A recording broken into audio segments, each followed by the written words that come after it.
El hijo de Pilar Ternera fue llevado a la casa de sus abuelos a las 2 semanas de nacido.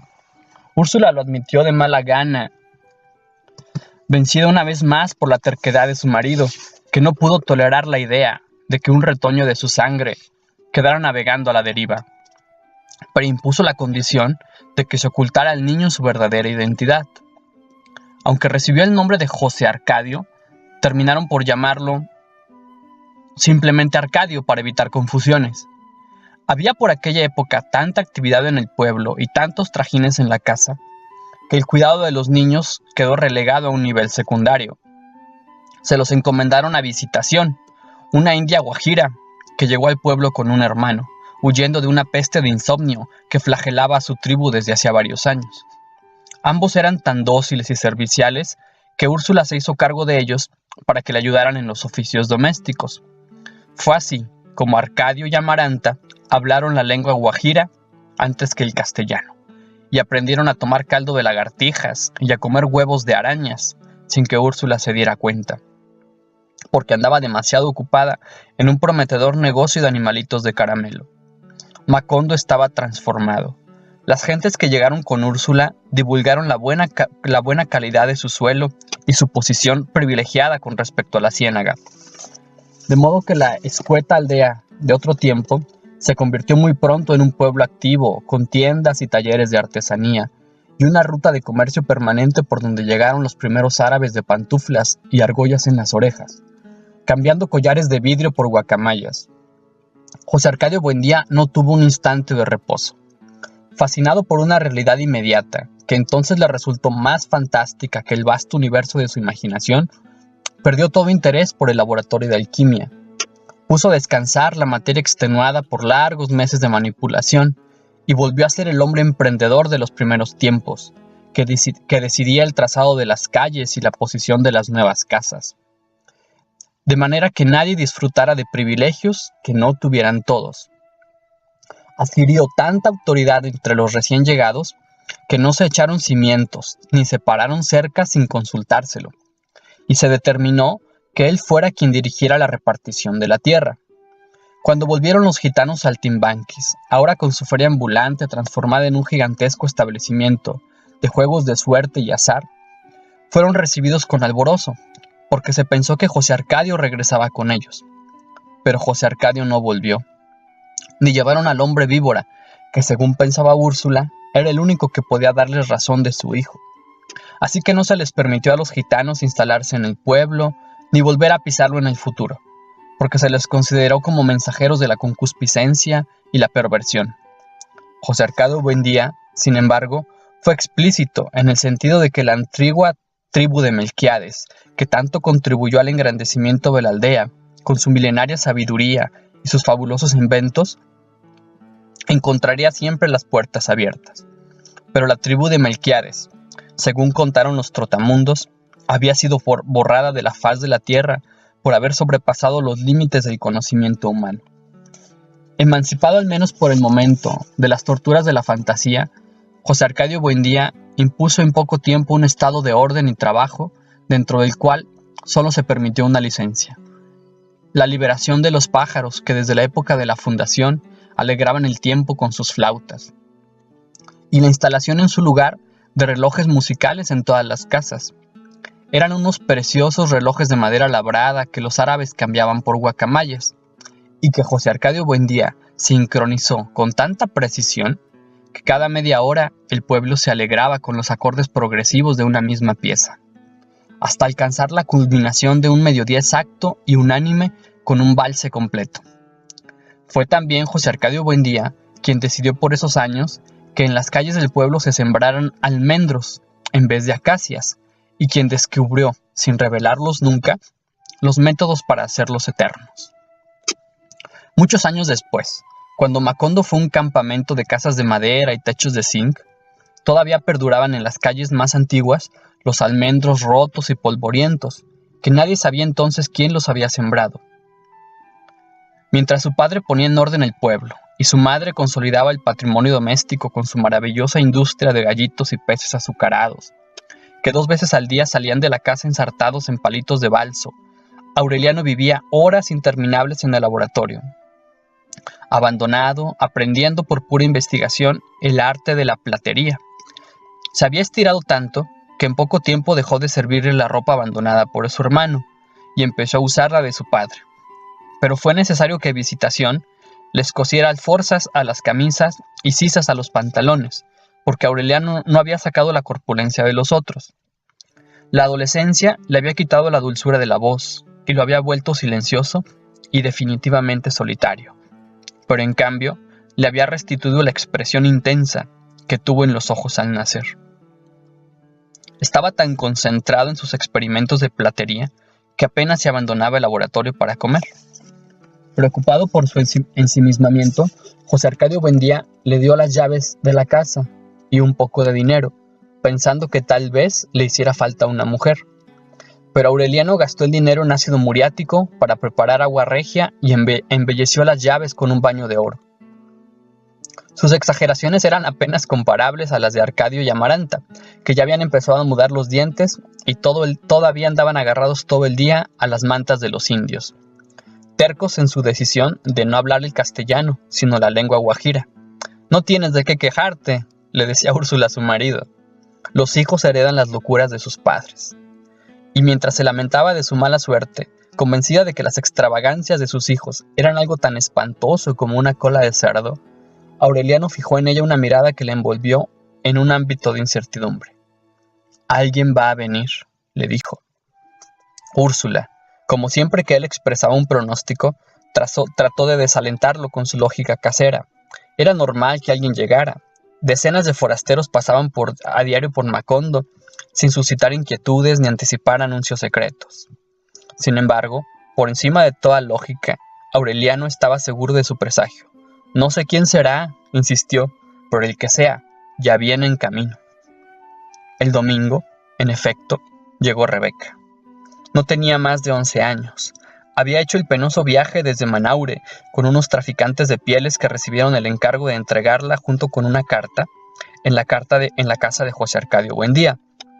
Pero no pudieron explicar con precisión quién era la persona que les había pedido el favor. Todo su equipaje estaba compuesto por un baulito de la ropa, un pequeño mecedor de madera con florecitas de colores pintadas a mano, y un talego de lona que hacía un permanente ruido de cloc, cloc, cloc, donde llevaba los huesos de sus padres.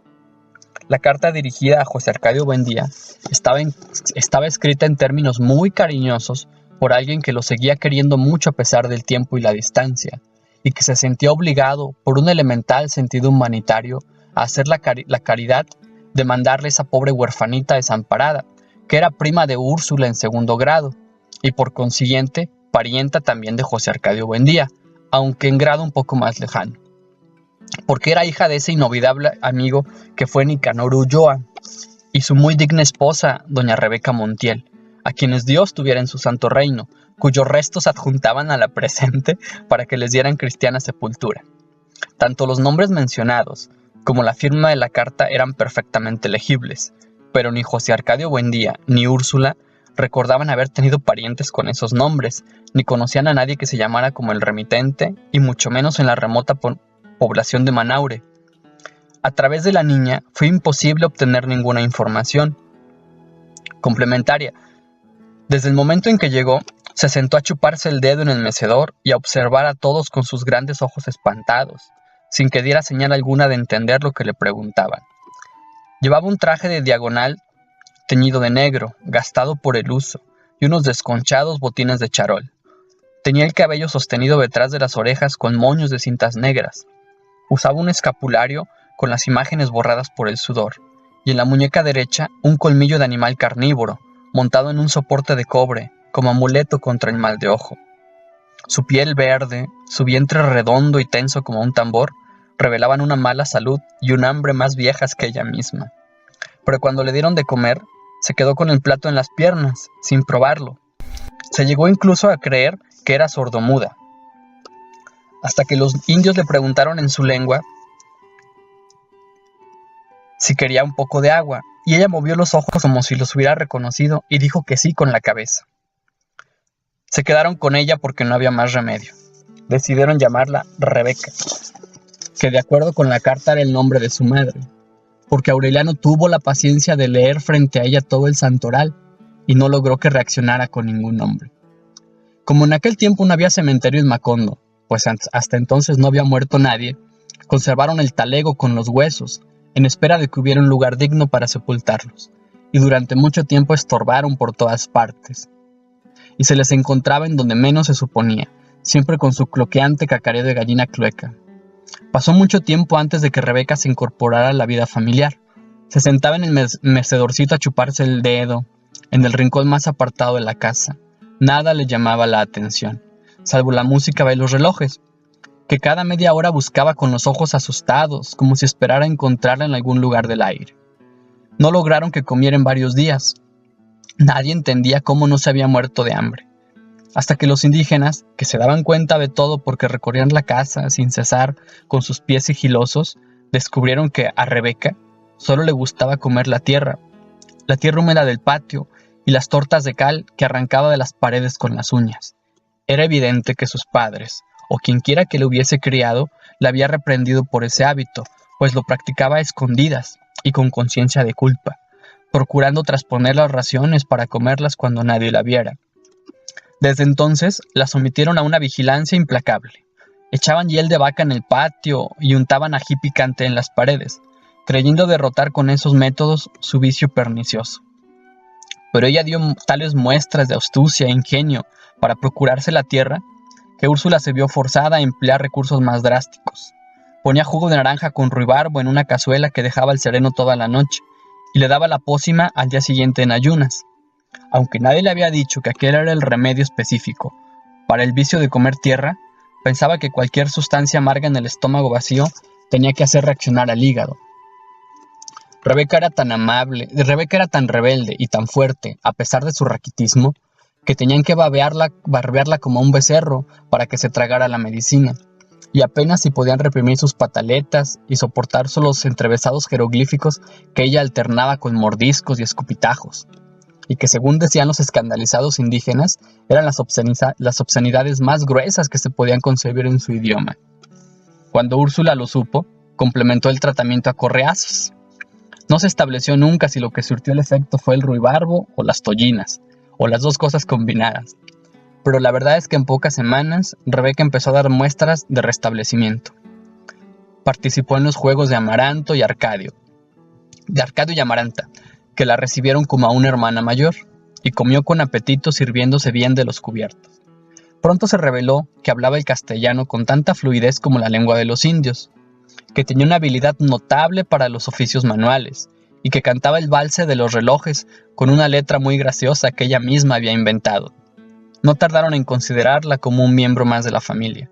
Era con Úrsula más afectuosa que nunca lo fueron sus propios hijos, y llamaba hermanitos a Amaranta y a Arcadio, y tío a Aureliano, y abuelito a José Arcadio Buendía, de modo que terminó por merecer tanto como los otros el nombre de Rebeca Buendía, el único que tuvo siempre y que llevó con mucha dignidad hasta la muerte. Una noche, por la época en que Rebeca se curó del vicio de comer tierra y fue llevada a dormir en el cuarto de los otros niños, la india, que dormía con ellos, despertó por casualidad y oyó un extraño ruido intermitente en el rincón. Se incorporó alarmada, creyendo que había entrado un animal en el cuarto, y entonces vio a Rebeca en el mecedor, chupándose el dedo y con los ojos alumbrados como los de un gato en la oscuridad. Pasmada de terror, atribulada por la fatalidad de su destino, Visitación reconoció en esos ojos los síntomas de la enfermedad cuya amenaza los había obligado a ella y a su hermano a desterrarse para siempre de un reino milenario, del cual eran príncipes. Era la peste del insomnio. Cataure, el indio, no amaneció en la casa. Su hermana se quedó, porque su corazón fatalista le indicaba que la dolencia letal había de perseguirla de todos modos hasta el último rincón de la tierra. Nadie entendió en la casa la alarma de visitación. Si no volvemos a dormir mejor, decía José Arcadio Buendía de buen humor. Así nos rendirá más la vida. Pero la india les explicó que lo más temible de la enfermedad del insomnio no era la imposibilidad de dormir, pues el cuerpo no sentía cansancio alguno, sino su inexorable evolución hacia una manifestación más crítica, el olvido. Quería decir que cuando el enfermo se acostumbraba a su estado de vigilia, Empezaban a borrarse de su memoria los recuerdos de la infancia, luego el nombre y la noción de las cosas, y por último, la identidad de las personas, y aún la conciencia del propio ser, hasta hundirse en una especie de idiotez sin pasado. José Arcadio Buendía, muerto de risa, consideró que se trataba de una de tantas dolencias inventadas por la superstición de los indígenas. Pero Úrsula, por si acaso, tomó la precaución de separar a Rebeca de los otros niños.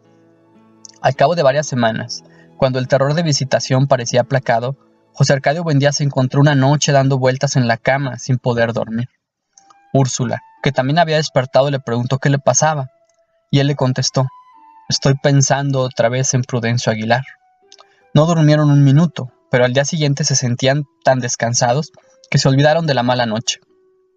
Aureliano comentó asombrado a la hora del almuerzo que se sentía muy bien, a pesar de que había pasado toda la noche en el laboratorio, dorando un prendedor que pensaba regalarle a Úrsula el día de su cumpleaños. No se alarmaron hasta el tercer día, cuando a la hora de acostarse se sintieron sin sueño y cayeron en la cuenta que llevaban más de 50 horas sin dormir. «Los niños también están despiertos», dijo la india con su convicción fatalista. «Una vez que entra en la casa, nadie escapa a la peste». Habían contraído en efecto la enfermedad del insomnio. Úrsula, que había aprendido de su madre el valor medicinal de las plantas, preparó e hizo beber a todos un brebaje de acónito, pero no consiguieron dormir, sino que estuvieron todo el día soñando despiertos. En ese estado de alucinada lucidez, no solo veían las imágenes de sus propios sueños, sino que los unos veían las imágenes soñadas por los otros. Era como si la casa se hubiera llenado de visitantes. Sentada en su mecedor, en un rincón de la cocina, Rebeca soñó que un hombre, muy parecido a ella, vestido de lino blanco y con el cuello de la camisa cerrado por un botón de oro, le llevaba un ramo de rosas. Lo acompañaba una mujer de manos delicadas que separó una rosa y se la puso a la niña en el pelo. Úrsula comprendió que el hombre y la mujer eran los padres de Rebeca, pero aunque hizo un gran esfuerzo por reconocerlos, confirmó su certidumbre de que nunca los había visto. Mientras tanto, por un descuido que José Arcadio Buendía no se perdonó jamás, los animalitos de caramelo fabricados en la casa seguían siendo vendidos en el pueblo. Niños y adultos chupaban encantados los deliciosos gallitos verdes del insomnio, los exquisitos peces rosados del insomnio y los tiernos caballitos amarillos del insomnio. De modo que el alba de lunes sorprendió despierto a todo el pueblo. Al principio nadie se alarmó, al contrario, se alegraron de no dormir, porque entonces había tanto que hacer el Macondo que el tiempo apenas alcanzaba. Trabajaron tanto que pronto no tuvieron más que hacer y se encontraron a las 3 de la madrugada con los brazos cruzados, contando el número de notas que tenía el valse de los relojes. Los que querían dormir, no por cansancio, sino por la nostalgia de los sueños, recurrieron a toda clase de métodos agotadores. Se reunían a conversar sin tregua, a repetirse durante horas y horas los mismos chistes, a complicar hasta los límites de la exasperación el cuento del gallo capón, que era un juego infinito en el que el narrador preguntaba si quería que les contara el cuento del gallo capón, y que cuando contestaban que sí, el narrador decía que no les había pedido que dijeran que sí, sino que si querían que les contara el cuento del gallo capón, y cuando contestaban que no, el narrador decía que no les había pedido que dijeran que no, sino que si querían que les contara el cuento del gallo capón, y cuando se quedaban callados, el narrador decía que no les había pedido que se quedaran callados, sino que si querían que les contara el cuento del gallo capón. Y nadie podía irse, porque el narrador decía que no les había pedido que se fueran, sino que si querían que les contara el cuento del gallo capón. Y así sucesivamente. Era un círculo vicioso que se prolongaba por noches enteras.